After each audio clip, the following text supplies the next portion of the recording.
Today's guest is Cole Porter, president of Porter Steel. Porter Steel is a family business that Cole's father started in the early 1980s, and today it employs more than 170 people across the Southeast. In this conversation, we'll talk about Cole's journey stepping into leadership, taking over the business, and navigating what it actually looks like to grow a company without losing your values, your people, or yourself in the process. We start with Cole's recent focus on health and fitness, how discipline in the gym has translated into discipline at work, and why taking care of himself has become a non-negotiable as the pressure has increased.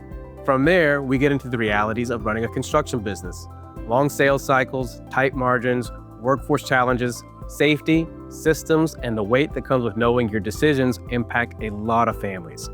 All right, let's get into it.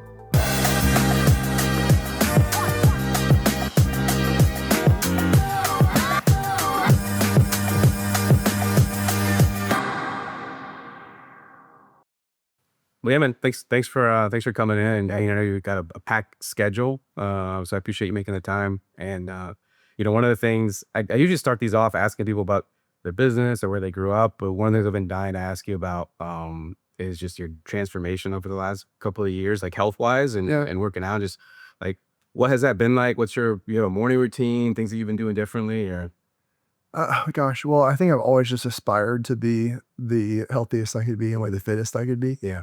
And so it's just been a matter of me having the time and the discipline to figure out like what works for me. And so, and also working out for me is a stress reliever big time. And so if I can get the stress relieved and also like hit some fitness goals at the same time, it just really works well and can keep me focused on staying in the routine. Right. And so it's lots of just heavy lifting. And then when you start seeing results, you're motivated to eat better. And then you're motivated to lift more. And so it's kind of like once you start getting the affirmation of this is working, you're doing something right, it kind of just rolls into more results, I guess. Yeah. First thing in the morning? No, usually lunchtime Okay. or late to mid-afternoon, just depending on my schedule that day. Mm-hmm. Yeah. So it was, is it always being kind of like consistent or kind of gone in waves, or? Over the last few years, it's been really consistent. And I have an app now that it like tracks all of my results, like using AI and telling me how much I should increase my weight by and everything. So that's been really helpful. Whereas you used to have to go into a gym with like a notepad and like keep up, and I'm not good with notepads. Yeah. So it's that really helped me keep on track too. We had an agency owner. Sadly, he passed away this last year. But his family was going through his stuff, his son, he knew that his dad worked out every day, and he wrote down like in a notebook what his workout was. But then like decades worth of these notebooks, right? Just every single workout from every single day. It's about like just incredible discipline. I've always been fascinated by people. There were even some like congressional hearings, in some things where they were like, we want to see your notepad from like when you were 12, and he's like, because you have to journal and it's like that discipline, I know it's passed down and you kind of like instilled in ways, but I'm very impressed with that when I see that people. Do you do journaling or anything like that? I do it sparsely. I have a Remarkable tablet. Again, I'm not good with paper because I always, I'll have a notebook and it might be a nice looking notebook or whatever. But, as soon as you get, you don't want to write the same thing in this notebook, you don't want to change topics too much in a notebook like that. And so at least the way my mind works. And so I'll move that notebook over and I'll start writing something else, and then I'll lose both notebooks at some point. So I never can look back on that. But the Remarkable has been great because I can actually like keep all of my stuff digitally on one tablet. And it's just like a notebook. So that was really great.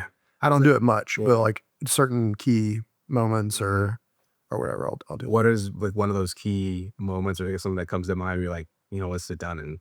Yeah, I mean, I think I've done a lot around like counseling and stuff. Like when I'm big on like counseling and therapy. So like when I get some kind of revelation from that, or something I'm learning about myself or about my past or something, I'll maybe make a note of that. I'll do a lot of like business planning in it too. So if I have like business ideas or dreams, I'll kind of get those out on there. Yeah, and stuff like that. Yeah. What it's interesting. So like when I think about dreaming about work, and I've used this example a lot with people lately, because we've been recruiting and growing, and one of the things I tell them is that they ask me, "Are you happy here?" And they'll say, "So I can tell you this much, I used to have like nightmares about work. Yeah. Like, when I used to work in software, and that hasn't been the case in the last 3 years. Sometimes I have the dreams that I have about work now are much different. I was actually just telling Josh is in here in the studios that I had a dream the other night that I had. There's a little mic here that sometimes we'll put that you see like on Instagram and stuff. And I woke up in the middle like I thought I had it, but I had taken it home with me. So those are the dreams that I have about work. What about you? What kind of dreams are you having about work, and what insights are you? So like physical dreams at night or like, dreaming of the future? Either or. Okay. I think usually if I'm dreaming about it at night, it's a stress related dream of like something I forgot or, you know, what if, that happened or this happened. And it's usually kind of negative worry kind of things. But I think most of my dreams, I think oftentimes we get stuck in the weeds of things and we see maybe the pain or the mistakes or the circumstance that we wish was a little bit different, whether it's cash flow or operational efficiencies or whatever. But I think, when you make those corrections to those things that you recognize as problems, oftentimes they don't fix in that moment. You don't see the results of the fix in that moment. It takes time to play out to like start seeing the efficiencies and seeing the profitability, seeing the cash flow improve, those kinds of things. And so I think the cool things like in the nearish long term for my business in particular is, being able to have confidence in the changes and the steps we're putting in place to really set us up well for the future and the hope that gives for, great performance in the future, which can help us look past anything right now that's kind of not where we want it to be. Yeah. So that's really cool. And then also I'm just like a big entrepreneur kind of mindset. So I've always had the dream of having different businesses that each apply to a different passion or something. So I'm constantly different business ideas and I'll daydream about those every once in a Are while. there any standout ones right now? None that I probably can talk about yet, apart from like, like real estate and maybe some, I'd like to have a retreat center at some point on our family land and Okay. some things like that. But there's some other things that I'm working on. Maybe I'll talk soon. We'll say Yeah. for the next one. Yeah. What about, is there, I was listening to a podcast the other day and actually can't remember which one it was on, but they were talking about Steve Jobs and when he left Apple, and then came back, that they had like over 300 products. And he was like, you would have done a 10. He's like, we're only going to do these 10. And that was very much a decision that people thought he was crazy for doing because he cut a lot of profitable ones, right? Yeah. Do you have an example of that where like something that you want to do or something that you want to attack where everybody else is like, no, but you have this steadfast belief that like this is right for our business? Yeah. I think there's some things where, we always have to be careful of like the shiny objects that look really good. And even when they can be profitable in that moment, you got to be careful about how it might change your brand or reputation, I guess. And I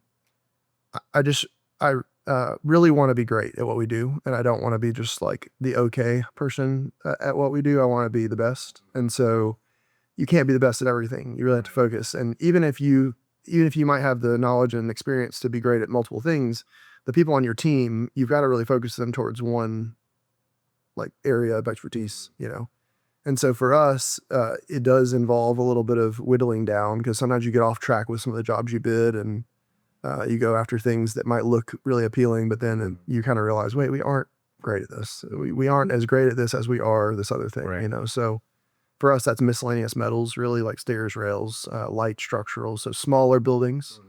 It can be really tempting to go bid a much larger building or something that might add a lot of revenue, but are you really going to perform it well enough to bring in the profit, Yeah. So Could you share, I was just because you were describing the nuances and Yeah. and steel. I don't know that I've ever asked you exactly what y'all's niche is that you guys are good at and what you feel like you do well. And yeah, so steel's a complicated industry. It's there's a lot of folks in the steel industry, but it varies so widely because it's a global industry. It's mined out of the ground, then it's sent to various, a forge and then a mill, and then it goes to a supply house. And at those mills, they're made into structural shapes like what we work with. But they're also, put in sheets and chopped up into pieces and put in smartphones and washing machines and cars and everything else. So everything you look at has steel in it somewhere, probably. So it's a very large industry. But for us, We buy our structural shapes from a supplier or a mill, and they're in stock links. And then we're cutting those items. So we're talking like tube or pipe or I-beams, angle channel, and we're cutting those, coring, punching them, welding them, torching them, whatever we're doing to modify that stock shape into the column or the beam or the stair stringer or the handrail. And we're putting things together to make an actual product that's a piece mark that's going to go to a job site and be installed. And so we fabricate in our shop and we also erect in the field. Gotcha. Okay. And when I say structural seals, obviously a building, anything that if you move a piece out of the way, it's not safe, right? It's part of the structure. And then miscellaneous metals, the way I like to describe it, is not really structural, but it helps people use the space. So keep them safe, help them access whatever that might be. So stairs, handrails, gates, pipe bollards, like whatever it is that just helps people access it or use it better. And we do a lot of, that's our main specialty. And then the structural, we just like to keep it under 4 stories. Yeah. When, so you're painting a picture of like how much is in one project in one space. Are there typically multiple steel, I guess, vendors, the term that you would use in a space? Or yeah, there's a lot of different vendors out there that we can go to. We have one really great partner. We have a few mills that we'll buy from. You have to buy in large quantity from the mills, so depending, it has to be the right job. But yeah, it's a pretty big supply out there. Do you have a metric or something that you track that you know is like the #1 indicator of success on a job? Like, or okay with this metric where everything else is probably going to be okay as well? Yeah, I mean, we know that going into the job that our budget and the margin we have in it is right. Like, I mean, or we know that that's, if we do that, then we'll be successful. So, but the problem is on a construction project, there's tons of different line items for the budget. And then you have a schedule that you're working with, you have customer needs that come up. And so every one of those line items can be massively thrown off with just a little bit of interference. And so, or you get a little behind on one project, which pulls crews off of another project. And then that one suffers because this one needed attention. So there's just lots of moving parts in the business. But really, if you're tracking that budget and it's staying pretty true to itself as you start getting into the thick of execution, that's really. Do you have an example of one of those, it might seem like a small interference that ended up just completely blowing a budget or changing the complexion? Yeah, I mean, one of the things is that we have a very long sales cycle. And so we get invitations to bid from contractors. And so they're like, hey, we're bidding this project to the owner. We'd like your number for the steel package. And so we're bidding those kind of projects every week.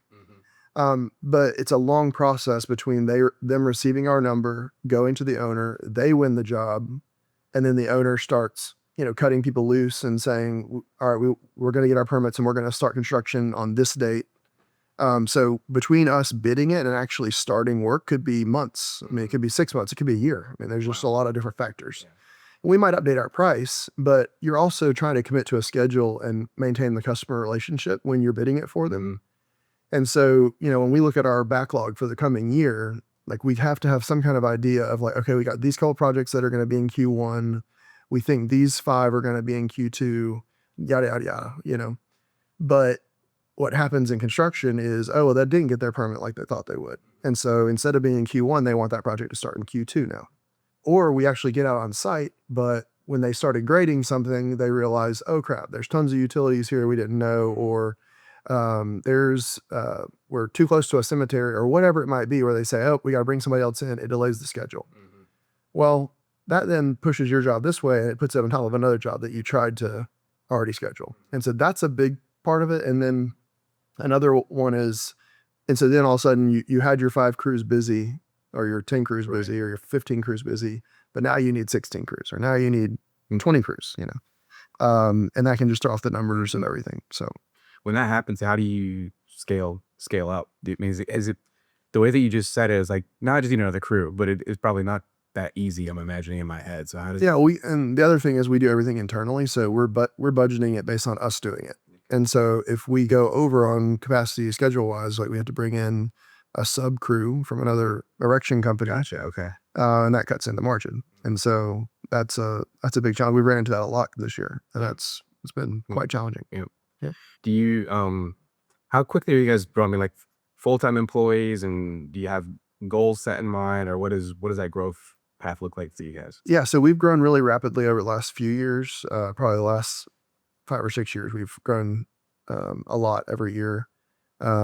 This past year, we've probably grown like 35%. The year before that was 45, 50%. So the revenue growth and like the market growth has been great, but the growing pains have been greater. And so it's one of those things where, okay, we know how to sell, we know how to do the work that we want to do. But we really are trying to go through a time where we kind of scale back a little bit, focus on just maximizing efficiencies, maximizing net profit, making sure our margins are good on all our projects, and really just executing really cleanly before we take that next growth step.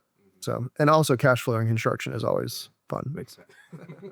Speaking of the growth, congrats on the Bulldog 100 Oh, thank you. award this past year. Thank you. Yeah, good dog. You know, what's really cool about that is, you know, it's so that for people that don't know, that award is given out to the top 100 Bulldog owned, or if there's like a partner that's in the top 100 most rapidly growing Bulldog owned companies, right? Yeah.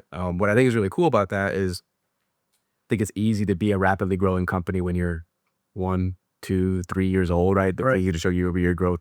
Porter Steel is not that, right? Yeah. How long have you guys been around? And Yeah, so my dad started the company in 1983, and so we're going on, I guess 42 years. We just completed almost 43 now. So I've owned the company for 2 years. I've been managing it for about 5 or 6 probably. So, Yep. you know, I think it's cool to. I mean, that's all the generational thing, right? Like my dad grew the company from nothing, literally zero, to, you know, $8 million, $9 million, you know, which is a huge accomplishment. And honestly, my skill set would not have probably done that in this company. My skill set is really looking at that potential of what exists and how to shape it to really take it to the next level. And it's by no means, you know, mastered. You know, I got a lot to learn still, but I really get a lot of joy out of that, of seeing like, wow, we have potential that we can show, you know. And the same for individuals, like, wow, that person's doing that job, but man, they've got such a brilliant mind. They should be doing more. We've got to bring them up to the next level. And so, yeah, we have grown a ton, and it's really a matter of, you know, my dad was getting towards the end of his career and really didn't want to take any more risk. And I of course wanted to. So, Yeah. yeah. How early did you start working in the business? I worked in high school in the rail shop, grinding rail, and just basically being a helper in the rail shop. And then during college, I helped with some administrative work. After college, I actually joined full time as like an estimator and then project manager. Okay. And that's really where I learned project management. Mm-hmm. And then I left for a time. And then when my dad retired is when I came back, and that was 2017. Gotcha. Okay. And so I went from project manager, general manager, vice president, president. Did you, or at what point did you know, I think I actually might want to keep this, you know, business in the family? Well, I've always really aspired to do whatever I could to make sure that the business stayed in the family one way or another. I never really envisioned until, you know, 5 years ago, probably, I never really envisioned it being necessarily my career that I was going to be leading the company. I certainly didn't think that in college or high school. I was very much looking to study law and be an attorney, or, you know, go work in a big corporate business or something. So it really was the opportunity to, you know, see the potential that we had as a company. We were performing pretty well at the size that we were, but yet there were so many things that I felt like we could improve.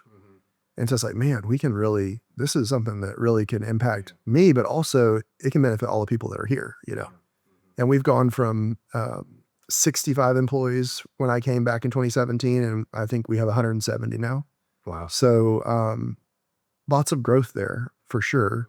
But I want to make sure that as we grow, we're also really taking care of those people and those families the best way we can. Yeah. I don't want to grow just for the sake of growing.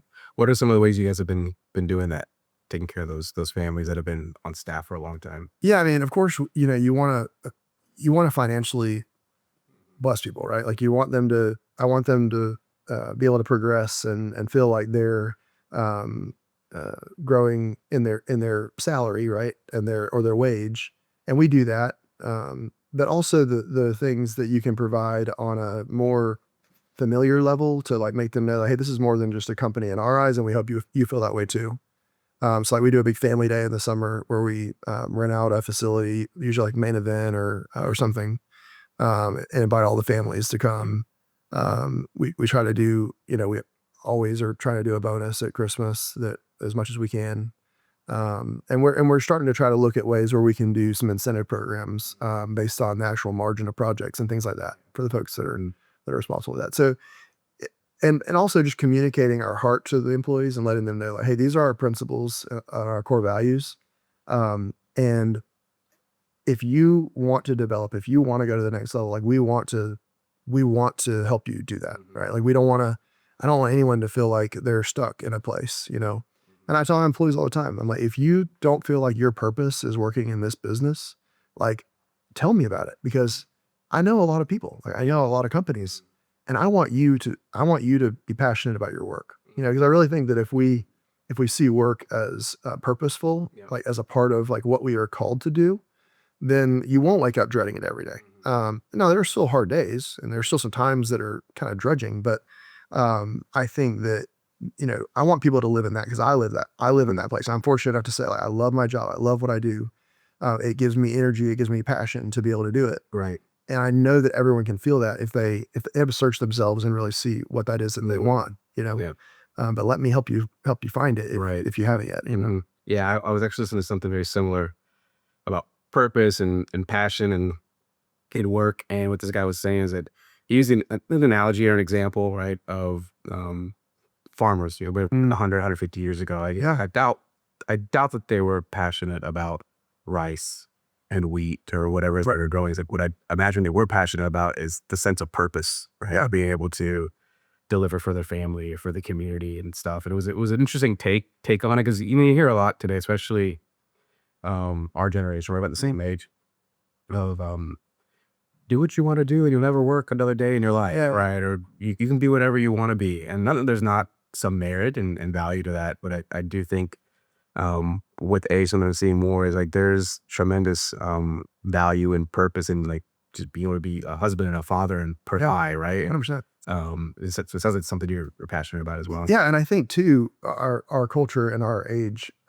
oftentimes that saying, people automatically take it and they're like, oh, well, I want to be an influencer. I want to be it's like, no, I'm not talking about like the surface purpose. Like I'm talking about go deep within yourself and like what like really gets you going, and like everything has to be aligned too. Like, so if everything's out of whack and, I think, and I'm a person of faith and like my faith is really important to me. So like for me, I feel like God calls me to do things, like I feel like he has purpose in my life and I need to try to search myself and have that aligned with him to make sure that I'm walking in the right direction. And I found that when I am, that I really have that peace that like, okay, this is what I'm supposed to do. This is right. But I think oftentimes when people say, do whatever you want to do and you'll never work, it's like, no, I don't mean like the thing. I mean, like, what's the like core desire of your heart that you're fulfilling in that? And also I think that people need to realize that we are so fortunate that we live in the time that we do, because like you're mentioning, a lot of those farmers were farming because they had to survive, right? Like that's what you did to survive. It's really not until the last couple hundred years that people had the freedom to do anything that wasn't survival related. And so to be able to say like, I live in this country with this amount of opportunity, I am able to provide for my family. You actually have the opportunity to dream bigger than just survival. And that's huge. Yeah.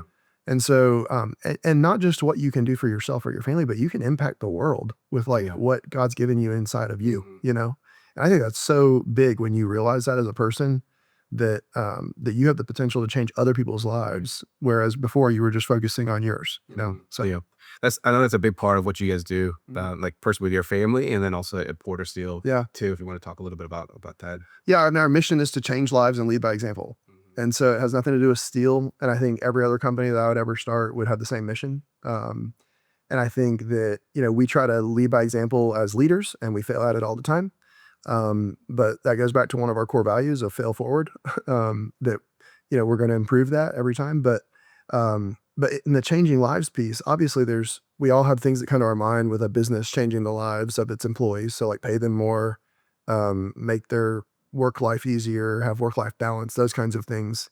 But we also want to, give employees opportunities that they didn't maybe think that they ever would have, or be able to see the potential in themselves that they never thought they would see. And so, and then branching from that out to the folks that we work with, our customers, our vendors, and then the community. And that's just really important to us, that we want to leave an impact. We are not just here just to make money.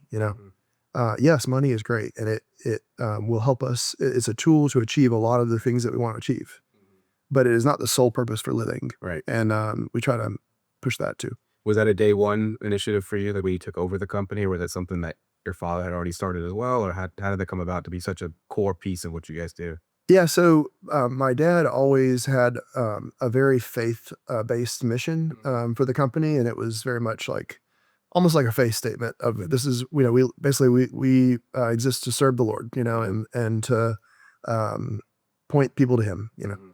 And my belief is that a mission for a company, it really has to be something that every employee can be held to. Like, if you work here, you follow this mission.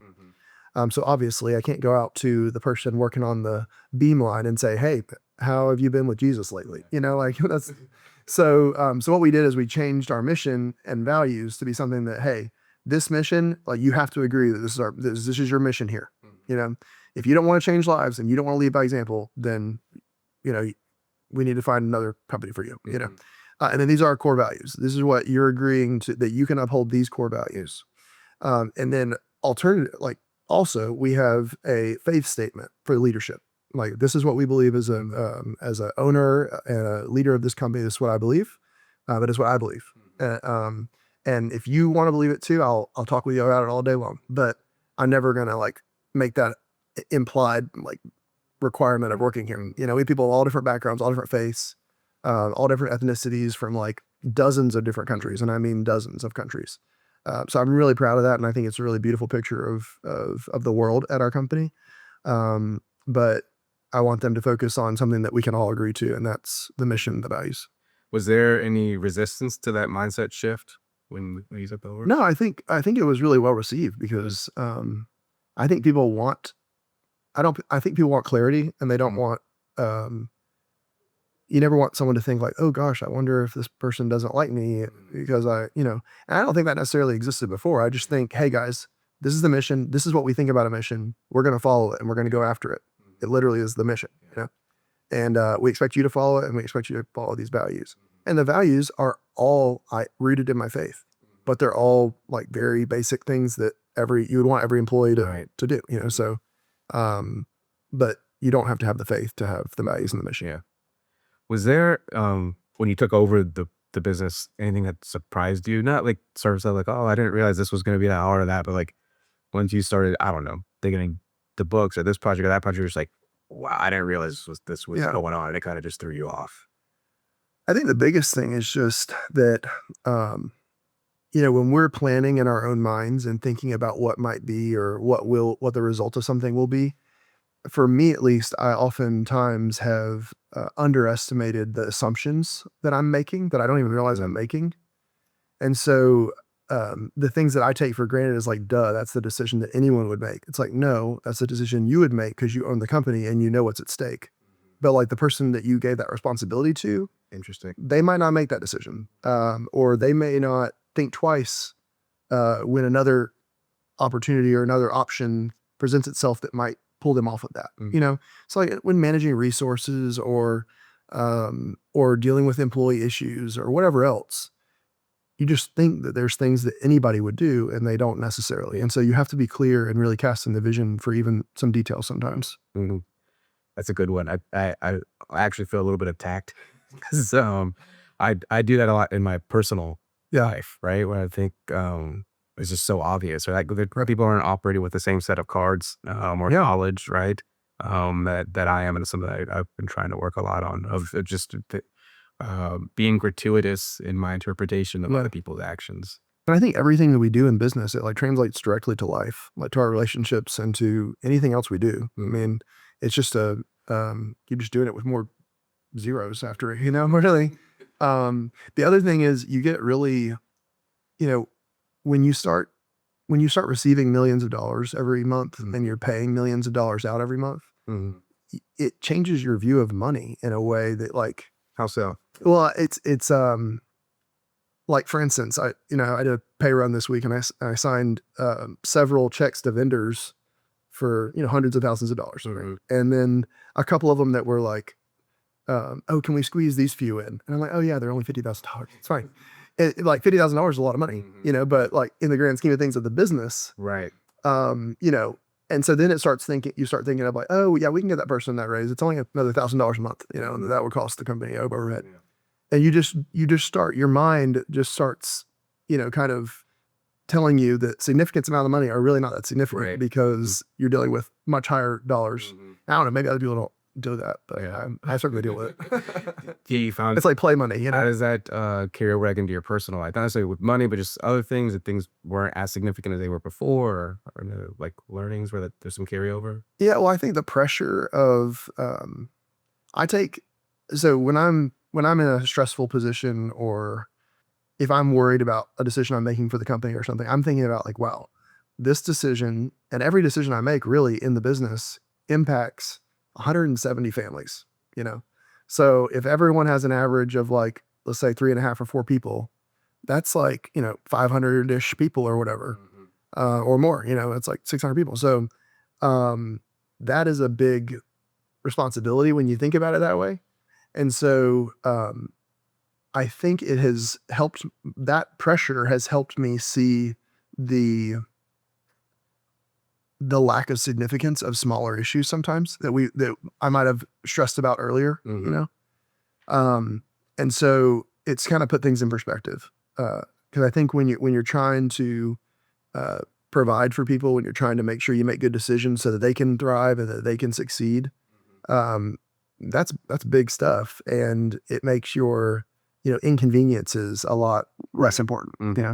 Was that something that you thought about before you decided to buy the company from your father? Like was it top of mind? Meaning like these families are going to be in my hands, and this is a massive responsibility. I was, but it was different because when I didn't own the business and I was kind of having to make decisions and kind of work with my dad to like kind of get those decisions blessed, it felt like more of a like I'm advocating for these people, and now it's more I'm responsible for these people, and the great thing is I have really great people. And so I'm not worried about any of them being able to go out and get a job or anything like that.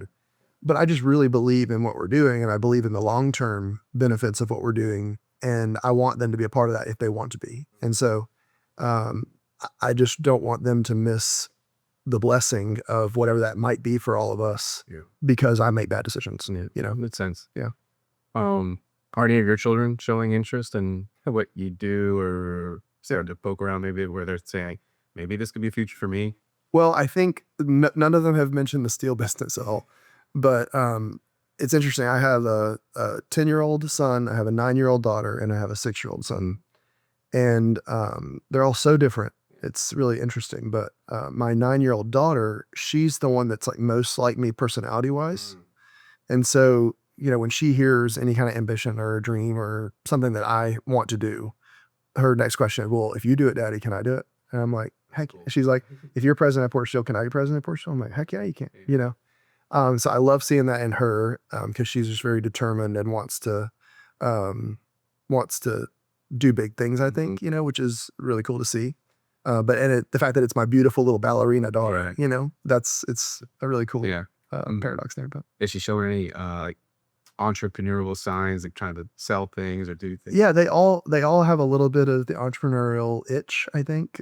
We've talked about starting a little. I used to have a farm, so we talked about starting a little egg business with them. So hey, you can do the work to raise these chickens and sell the eggs, and you can start saving and have money for a car before any of your friends do, whatever. So we're picking that around a little bit. Yeah, I guess that's a challenge, especially for families that have been blessed with like financial means to give and provide, but to instill that work ethic along the way as well too. Yeah, and I think just like even financial literacy, which we were just talking about, like for kids is really important. And so any kind of business knowledge is really, I think, really valuable to kids at a young age. If they can go into middle school and high school and understand what, gross profit is and margin and markup and taxes and all the different regulations, all these different things that a business has, it really can really inform the way your mind develops when you're being influenced by all these different factors as you grow up. So, and that's one of the things I was talking to him about is, I want you to have these skills and this knowledge, but I also want you to work for these things. And I don't want my kids to ever like be wanting, like I don't want to withhold things from them and like force them to learn things. Yeah. But I also don't want them to be like living a lavish lifestyle and be spoiled. Like this is going to be what you expect forever. It's like, no, one day you're going to be on your own, and you're going to have to learn how to do this for yourself. Yeah. Yeah. So I had an example is this past year in the spring or summertime where my son, well, we let him watch TV. He's only 4, right? So, a lot of times today, cartoons, they go so fast, and we try to let him watch real life type stuff. Yeah, I mean, move at real speed. And so he's latched on to like fishing YouTubers, people that are outside. And so he told me he wanted to go fishing and he wanted a cane. And I was like, to be honest, I didn't believe him. I thought that he wanted to, but I thought I was going to buy this fishing pole. Right. And then he was like, going to not use it. Yeah, one-time use. Yeah. So I was like, you can go. I was like, but you got to earn it. He was like, okay. So he said he wanted to do a lemonade stand. So we did the whole thing. He like did a lemonade stand out in the street, and it was like, pay whatever you want. And he had put on the sign that he was going to buy a fishing pole, and they were going to donate somebody to Choa, because that's the other thing I told him. We're going to donate. Oh, that's cool. So he made like $86. Nice. We went to Bass Pro Shop, and I'll put some pictures in this and post it. This is pretty cool. He was like so proud of this fishing pole. Yeah. We went to just a little neighborhood pond somewhere, and there must have just been a ton of bluegill, because he caught like 20 fish. He was so excited. Awesome. There were so surprised he was like nothing on the hook, and he was like catching fish. And then fast forward a few weeks later, so he was super excited. That was a cool experience. And then we went to Choa. I had emailed him about like getting one of those big checks. Yeah. And we live pretty close to that hospital, so he's seen it, and he was like, when are we gonna go? When are we gonna go? And like the day of, Cole, he did not want to give up the money. Oh yeah. He was like, no, I don't want to give up my money. I was like, this is my money. So we have like a whole thing, and he took the picture, and he did give it up. But he's like just trying to like these little micro lessons, the way I think are so important. Yeah, and like some people might say like, gosh, I can't believe he didn't just go buy him a fishing pole. Why would he make him earn it? He's a 4-year-old, But I'm like, that's such a gift, That's a gift to your son, that you're instilling a lesson of like working for providing, right? You're instilling a lesson of giving to others. And he gets the fishing pole in the end, So it's like, I think it's awesome. And that's the thing with my kids is I want them, it's not because I don't want to give them good things. I do want to give them good things. But the lesson about work ethic or dreaming or going after a goal and finishing something, all those things are way more valuable than the PS5 that they want to raise money for, or the car down the road, And so I think it's, good fathers give good gifts. Yeah. And so That's the idea. Yeah. That's the idea. Is there something on a job site that like your crews deal with that just nobody would ever expect, whether it's like dangerous or something mundane, but it's just would be maybe like mind-blowing to people outside of the business? The weather, is one thing. Most of the guys, the shops aren't air conditioned, so we have big fans and big heaters and stuff, but like in the shop, it gets hot and it gets cold. Whatever. What's hot and what's cold? Well, we're in the South, so I mean, it's easy for us to be in the high 90s, and humid, in the winter, this week, woke up to 22 degrees, Does the shop amplify that? Like me, like is it the shop, the outside, but the shop, you probably get a little relief inside from the heat, but the coolness sticks around. As the day gets warmer outside, it stays cold inside. So there's some things there, but in the field, these guys they're on the job site at sunrise, 6:30, 7 a.m. So whatever the conditions are outside, apart from pouring rain, like we can't weld in the rain, electrocute. So, but apart from that, whatever conditions you see outside are what there are guys all over the country doing, construction work Right. in that same condition, right? So, and the thing about steel is it's a conductor of heat. So, if it's hot outside, that steel is hot, So if it's cold outside, that steel is cold. It's like an ice cube or a fireball. So it's tough. It's really tough work. The other thing is like safety. It's really dangerous, a lot of the stuff that we do. And so it takes a lot of concentration to make sure that we are doing what is safe. And also there's a million different safety regulations. And sometimes those can be even challenging to follow based on whatever the circumstance is. And so it's a lot to remember. It's a lot to keep up with, and it's dangerous, and the conditions are really hard. So I really appreciate what my guys do in particular, because it's just not easy work. And one of the things that we focus on is, okay, a lot of these guys are in their 20s, 30s. They're strong. They're proud of themselves. They can do anything. And then they're going to get older, right? And so if they don't develop more skills beyond just, I can lift up a beam and manhandle things around, well, what are they going to do when they're 45 and 50 and 55, 60? Well, they can't keep doing that work. And so if they don't have other skills, then their career is going to end at that time. And so one of my passions for like the industry as a whole is trying to really focus on development to where those guys can start working with their brains more than their muscles as they age. Because I really want them to be able to have the opportunity to grow into more of a leadership role where they're not as hands-on. That means we have to create the opportunity for those guys to do that, but also they have to be willing to learn it.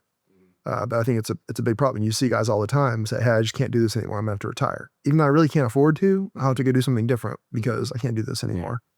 What does that look like in the greater industry? Like it makes sense that it's an initiative that you might tackle within your company, within your walls, but what are you doing to do that outside? Well, I'm really involved in public policy and work a lot at the state capitol. I'm on the Gwinnett Chamber Board, and I'm on their legislative task force, or the public policy committee. And then for Associated Builders and Contractors of Georgia, I'm on the board and on the public policy committee. And so we focus on legislation that's good for the business community and good for the construction industry. And so we hear a lot of leaders talking about, the different workforce challenges that the state has, and I'm sure it applies to every state. But we have a lot of projects that come to Georgia, but we also have a need for skilled trades. And so they're pushing that in the technical colleges quite a lot, which is great. And they've made good progress there. But my big thing is, okay, great. We are getting guys with that skill ready to do the work. But, that influx of folks and the people that are already in there in 20 years, when those guys are getting too old to do that work, have we also have a plan for that? Because if we have a plan for that now, it'll really pay off in 20 years. And making sure that we have things in place to incentivize employers, or the resources for employers to say, like, this is something that you can be instilling in these guys over the next 10, 15, 20 years. And I think that's just really critical. It's really the responsibility of the individual employee to do their part to provide for themselves, right? But as far as like our general economy and our society, our communities, we want those guys to thrive. We don't want them to have to retire at 45, 50 because they can't lift things anymore, What would they do? Maybe retire at 45, 50? 'Cause, not really retire. You're Well, retiring that's from that work. right. And that's the thing about a skilled trade is people are shifting away from college to do skilled trades because they can make more money than if they would go to college in a lot of cases. But the problem is it's a skilled trade that you do with your hands or your body. Now there are some, of course, that are, mind and computer, and so you can do that longer. But we just have to keep in mind that anything that involves physical labor is going to decrease in productivity over time with the aging of the body. Right. And if they have to just leave it one day, well, they're not going to be doing that trade anymore. So everything that they've put their money-making ability into is going to be taken away from them. And so they'll basically be whatever they would have done without that skill. Or maybe they have to go back to trade school to learn a less intense skill. Yeah. Not to get dark, but I'm kind of thinking like, or maybe they don't, right? And they lose a sense of purpose and they end up, being a burden, for themselves or their family or society. 100%. Yeah. And that happens. Right. And you don't want that. And so as leaders, I can't provide for you if you've made that decision. I can't force you to do anything that you don't want to do. But I do need to do what I can to say, oh, hey, I've observed this problem. We know it's happening. I don't want it to happen to you, so I'm going to give you the education and information and hopefully opportunity to avoid that. Yeah. And then you have to take the opportunity. Right. Same thing with like the 401k. We have a 401k with a great match that can really help your retirement, but the majority of employees don't use it because they want the money now. So I can educate you and inform you on that, but ultimately you're responsible for making that choice. Yeah. Makes sense. How do you guys, I was just thinking about the type of person that it would take to work on one of your job sites, right? It's probably not something I would want to sign up for. I mean, how do you recruit towards that, right? And making sure that you recruit people that actually know what they're signing up for and want to be there and want to be a part of what you guys are doing. Yeah, well, we get a lot of folks out of Gwinnett Tech in particular, a lot of trade schools. There's some others also. But a lot of guys have gotten their feet wet in the industry. Maybe they came out of high school and they joined as a helper somewhere. And maybe they learned a little bit of welding and then they got certified to weld and maybe they're an iron worker or maybe they're a fabricator of a shop. And then they're coming from another place because of our benefits, our culture or whatever. But I think there's a pretty good knowledge of what they're getting into, but we do inform them like, these are the work hours. This is the conditions you're going to be working in. But it's not for everybody. And some people do it for a short amount of time and realize that it's not for me. I'd rather go do another trade or, I think I'll, go do something that's not a trade. Yeah. Do you find that you have a top competitor, as in like people leave your line of work and they go do this instead of that you're trying to compete with talent for? Not necessarily. I think that it can be anything based on that person's background. But like any trade really is a competitor in that way.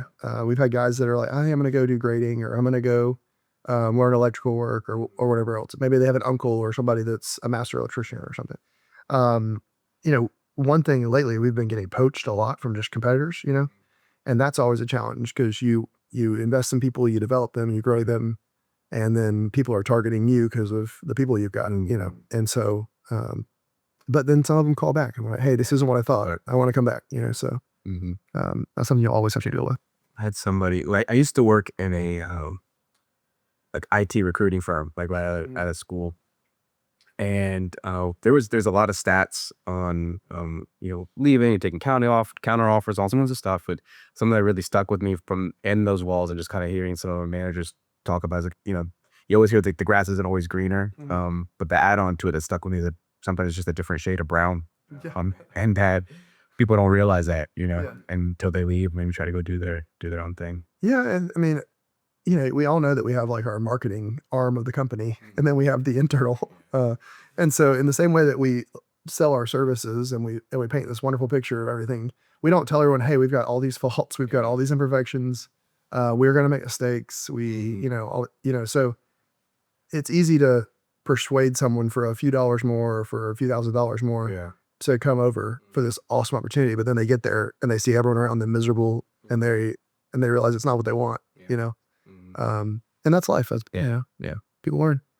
Mistakes. You mentioned before about failing forward and that being like a key tenet of what you guys do. I think that in principle, that sounds great. And I've been places, especially when you build software, it's like fail fast and you sometimes in application, the culture sometimes people build doesn't really support that statement.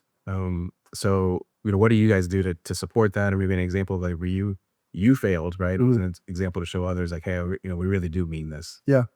Well, I mean, it is a principle, right? And so our actions don't always align with our principles, right? And so we have to, if it's a true principle and you really hold to it, you wake up one day and you realize, hey, I'm out of alignment with this. And so I think we've gone through times like that where kind of what I mentioned earlier about when you make the expectation that people are going to do what you think that you would do or what, I kind of had that realization at some point where, okay, this is not going how it needs to go. And I've got to get more involved in different parts where I haven't been as involved. And I was not failing forward for a while. I was letting certain things happen and not being proactive and getting in there and fixing the problem. And so I think that there has been, especially when you get super busy, stressed, hectic, chaos, whatever you want to call it. And what I've realized was the core of it was that as we grew from, we've quadrupled in size, we'll say. And so, but we're still using a lot of the same processes. And so what I realized was that, the processes that we had back then, they don't work anymore. Instead of 4 field crews, we have 12. Instead of 60 employees, we have 170. Instead of 1 shop, we have 2. Instead of just working in Atlanta, we're working all over the Southeast. So all the processes that we had just don't apply anymore. Some of them do, but a lot of them don't. And so everyone was kind of modifying the processes however they saw fit. And then we have 17 different ways of doing one process, and no one can understand what we're doing. And so really, my last, 6 months has been focused on redeveloping the processes for the company that can apply now, but also going into the future, and implementing a lot of different things. But if the leader, like me, doesn't guide people in that principle and really call out like, hey, this is where we're failing, then a lot of frustration can build to where I don't even know if I'm failing or not. I don't know if I'm doing the process right or not. I'm just doing my best, And so I think it's really important that we keep our eyes on that as leaders and make sure that we're responsible for any mistakes that are happening below us, and that's been a tough reality. Is there a certain methodology you guys are following, or are you guys an EOS? Yeah, we do EOS, yeah. Okay. Can you talk a little bit about what EOS is and how it's impacted your business? Yeah, it's been hugely impactful. It's called Entrepreneurial Operating System, and it just really focuses you on the priorities to achieve the goals of the business. And regular meeting cadence. So we're meeting with the leadership team weekly to discuss issues in particular. With our scorecard that we have that gives all the key data points of the company, which gives you trends of like, oh, this is trending bad, this is trending good. And that's been really helpful for us to get focused to achieve the growth that we have. One of the things that has kind of been a struggle has been we've achieved the revenue growth, but because we weren't tied directly to the margin and everything with our specific goals, some of the efficiencies have slipped. And I wish I had kind of made some of those corrections earlier. But it also has been the tool that has allowed us to say, like, these are the changes we're going to make because of the issues. And we've made a lot of really great changes where I'm super excited about going forward, So it's been really good. I highly recommend it to people. How long have you guys been using that system? I think we're like 3 or 4 years. Okay. Yeah. Yeah. So we had an implementer, and then we graduated from that and started steering it ourselves now. How did you decide to, this is a multi-part question. Yeah. How did you decide to do that? Was there did you vet other systems as well? And when did you know like, hey, I need to go out and find something else? Yeah. We actually had been introduced to our implementer by someone. And at the time, one of our biggest frustrations was just how we were paddling a boat, but kind of like everyone paddling in a different direction and not very organized. And I think when I heard the pitch of like what EOS was, and we got that first book, like I think it's Traction is the book. It's called What the Heck is EOS or something. And you read that and I'm like, oh my gosh, this makes so much sense. And it's all things that in some way you probably are already doing to some degree, but it like brings it all together and really forces accountability. And that's a huge piece of it. Accountability on doing all the right steps and like taking the next right step. Yeah. So yeah, I guess kind of what I'm getting as I'm listening to you talk about it is it takes a lot of humility to admit that like, hey, we're not doing this the best that we could be doing, or I haven't been putting us in the best position to succeed. And how do you mentally get to that place? And something maybe for you was reading the book and being like, hey, like this is exactly what I'm going through. Yeah, it was one of those things where just the frustration and pain of where you're at causes you to realize that you haven't figured it out. And then when someone presents something, it's like, oh, I think this could be a solution to this pain, So, and I think it's the same in personal life. It's like the pain of our circumstances, the consequences for our mistakes. They're oftentimes the things that drive us to make changes, Whereas maybe we're too stubborn to make a change before. Yeah. So, what's 2 questions? What's a goal you're chasing at Porter Steel, and one maybe personally that you want to share that I can ask you about next time we? Yeah. I think as far as like a goal that I would say publicly for Porter Steel, I would say I really want us to be on that lead by example piece of our mission, I want us to be top of our industry, and as far as our competitors go, and not just leading in that way, but leading our general contractors in like what to expect from a subcontractor. Like I want us to be so good that like they're not complaining about anything that we do. They're not picking out our faults. They're like saying, "Oh, look at what they're doing. Like we need to get all of our subs to do this. We need to make sure that we implement some of these things." And of course, that comes along with financial performance, doing that well. And of course, and that is of course a goal, but that really is a means to be able to bless the families that make up Porter Steel, to bless the community and bless my family, like all those things. But I think that's what I would say. I want us to be an example. I want to be great. I don't want us to be just getting by, you know? So that's the Porter Steel one. And then I think personally, my brain just has lots of parts to it. So I have lots of different interests, lots of different passions. And so, you know, I really, it kind of ties into the business. I really want to get to the business to a place where I can confidently pursue some of those personal goals, and not feel like I've got to be, you know, in the business all the time. Right. And I've done that for a while, and I kind of got brought back into it because of just the necessity. But I really want to be able to change the world in those ways too. So Does that mean like for you, like being able to take a 2-week vacation? Like what do you like being able to get out of the business some? And well, I don't think I'll ever not work or be attached, right? Like we're implementing some softwares right now that have some really good visibility for how we're performing across the business and things.